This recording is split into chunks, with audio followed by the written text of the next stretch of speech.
Guys అందరు ఎలా ఉన్నారు? నేను బాగున్నాను, మీరు కూడా బాగున్నారని అనుకుంటున్నాను.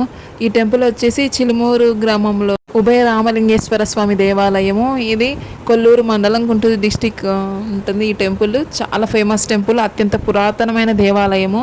ఇది సీతమ్మ చేతుల మీదుగా తయారు చేసిన స్వయంభూ సైతిక లింగం. ఈ లింగం అత్యంత పవిత్రమైనది, అత్యంత పురాతనమైనది. ఇక్కడ స్వామిని పూజిస్తే, అభిషేకం చేస్తే కాశీ రామేశ్వర క్షేత్రంలో అభిషేకం చేసినంత పుణ్య ఫలితం మనకు లభిస్తుంది. ఈ దేవాలయంలో అందరూ నమ్మకంతో స్వామిని పూజిస్తారు. ఇక్కడ మనం లోపలికి ఎంటర్ అయ్యాక ఎంతో సువాసనతో కూడిన శివలింగం, నాగ పుష్పం ఇది అసలు చాలా బాగుంటుంది. శివుడు ఉన్నట్టు అచ్చమ పుష్పంలో మనకు తెలుస్తుంది. ఇక్కడ పూచే పూలన్నీ స్వామివారికి నిత్యం దేవుడికి పెడతారు. ఇక్కడ టెంపుల్లో చాలా బాగుంది. చెట్టు ఫస్ట్ టైం చూశాను.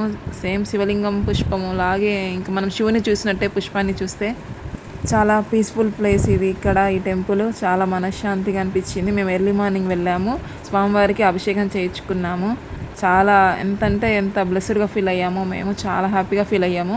ఇక్కడ టెంపుల్లో గజస్తంభం దగ్గర ఇక్కడ నాగదేవతల విగ్రహం ఉంటుంది. ఇంక ఇటు సైడ్ ఒక సైడ్ ఏమో వినాయకుడు ఉంటారు, ఇంకొక సైడ్ ఏమో అయ్యప్ప స్వామి ఇంకా సుబ్రహ్మణ్యేశ్వర స్వామి విగ్రహాలు ఉంటాయి, కొలువై ఉంటారు ఈ టెంపుల్లో.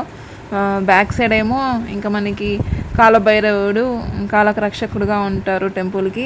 ఇంకొక సైడు రాహు కేతు విగ్రహాలు ఉన్నాయి. అలాగ టెంపుల్ చుట్టూ విగ్రహాలు ఉన్నాయి. మనం బాగా మంచిగా దర్శించుకోవచ్చు. స్వామివారి టెంపుల్ చాలా అసలు ప్రశాంతంగా ఉంది. ఈ దేవాలయంలో ఉన్న లింగము సీతాదేవి ప్రతిష్ఠించినప్పుడు చిన్న లింగంగా ఉన్నది. తర్వాత పెరుగుతూ వచ్చిందంట.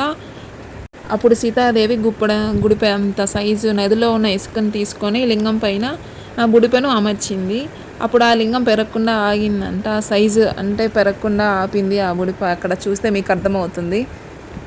చాలా పవిత్రమైన లింగం, చాలా పవర్ఫుల్ టెంపుల్. అందుకే నిత్య అభిషేకాలు జరుగుతాయి. ఎక్కడెక్కడ నుంచి వచ్చి అభిషేకాలు చేయించుకుంటారు, మంచిగా రిజల్ట్ ఉంటుందని. ఈ టెంపుల్లో లింగం పక్కన పార్వతమ్మ వారు, ఇంకో పక్క గణేశుడు ఉంటారు. చుట్టూ విగ్రహాలు ఉంటాయి. చాలా మంచిగా పీస్ఫుల్ మంచి ప్లేస్ ఇది, విజిట్ చేయాల్సిన ప్లేస్. మ్యాక్సిమం ఈ వీడియోలో అంతా టెంపుల్ అంతా కవర్ చేశాను.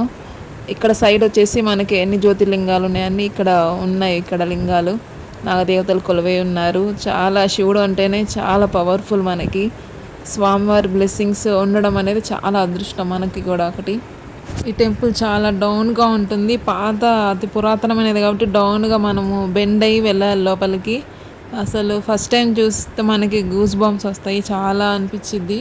అసలు ఒక్కొక్క లింగం ఒక్కొక్క చోట ఒక్కో రూపంతో ఉంటాయి. అసలు శివలింగాలు చాలా అసలు ఎంత పుణ్యం చేసుకుంటే కానీ మనం శివాలయ దర్శనాలు చేసుకోలేము. చాలా బ్లెస్సెడ్గా ఫీల్ అయ్యాం మేము. చాలా బాగుంది టెంపుల్. టెంపుల్లో స్పెషల్ ఏంటంటే సీతారాముల వాళ్ళ చేతి మీదుగా లింగాన్ని ప్రతిష్ఠించడం, మరొకటి ఈ శివలింగ పుష్పము చాలా స్పెషల్. అసలు ఆ రోజు ఫుల్ ఎగ్జైట్ తోటి బాగా చూసాం టెంపుల్ని మేము. చుట్టూ పచ్చని పొలాలలో ఉంటుంది ఈ దేవాలయము. చాలా చాలా పీస్ఫుల్ టెంపుల్. అసలు చూడండి, ఇక్కడ బెండ్ అయి వెళ్ళాలి మనం లోపలికి టెంపుల్లోకి. చాలా మంచిగా అనిపించింది స్వామివారిని దర్శించుకోవడం. మనకు ఎటువంటి చిన్న దోషాలున్నా ఏమున్నా స్వామివారికి అభిషేకం చేపిస్తే ఖచ్చితంగా పోతుంది. నమ్మకంతో చేస్తే స్వామివారి ఫలితం మనకు ఖచ్చితంగా ఉంటుంది. చూడండి, చుట్టూ పచ్చని పొలాలలో స్వామివారి టెంపుల్ ప్రశాంతంగా ఉంటుంది. ఎర్లీ మార్నింగ్ అభిషేకం చేసుకుంటే చాలా మంచిది. స్వామివారి బ్లెస్సింగ్స్ అందరికీ ఉండాలని మనస్ఫూర్తిగా కోరుకుంటున్నాను. ఓం నమః శివాయ.